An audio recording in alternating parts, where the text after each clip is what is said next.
Right, and we're back with another XT project. Here we have a V20 clocked at 15 MHz, relatively incredible overclock for 10 MHz part.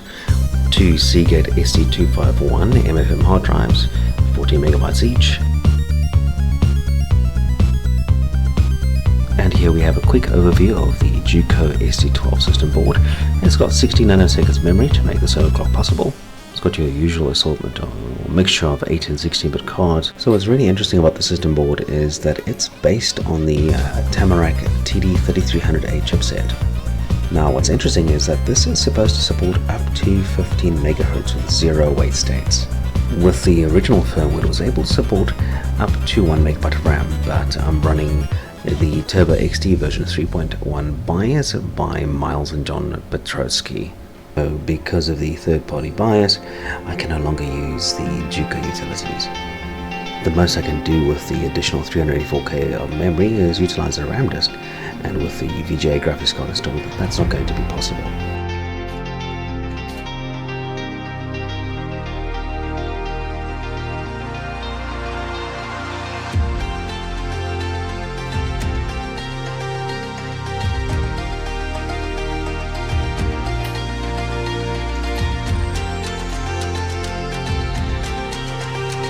In Checker 3, we managed a score of 1,315 dry stones. This could be, well, just almost as fast as a V30 running at 10 MHz. Fascinating to think what an impact an external 8-bit bus can have on a 16-bit CPU. Still quite impressive for an 8-bit system.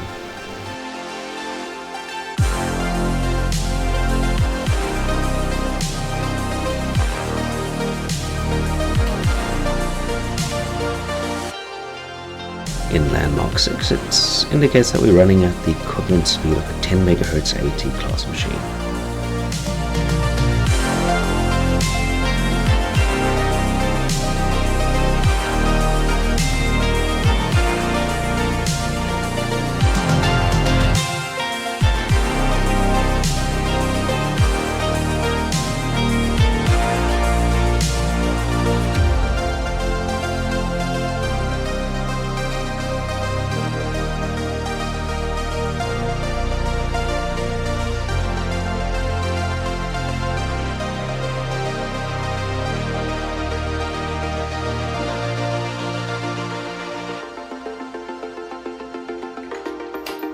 Within TopBench, we managed a score of 17.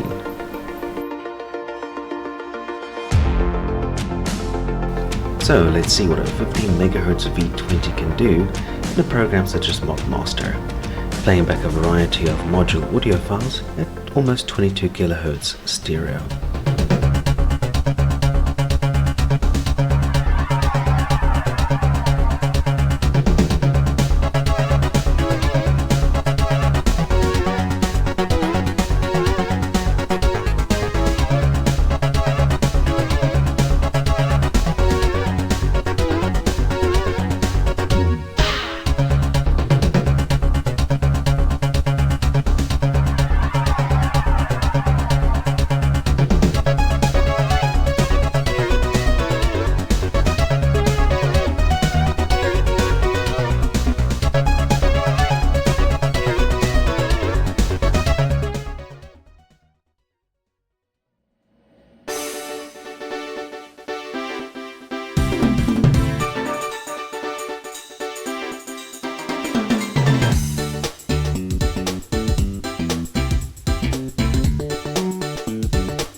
let's pause the mod music and dive into a selection of games on an overclocked V20 CPU running at 15 MHz.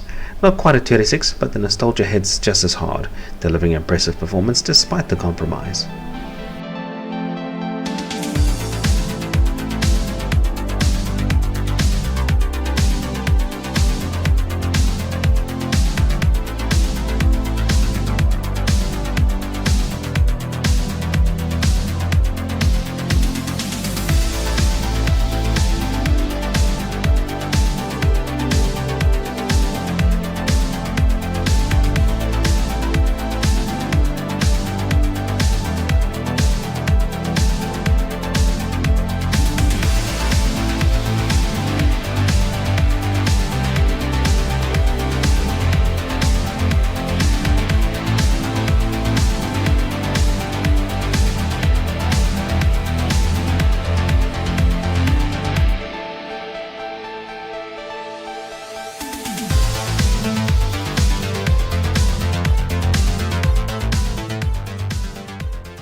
It managed a clock speed of 17 MHz using a 34 MHz crystal on a 10 MHz CPU.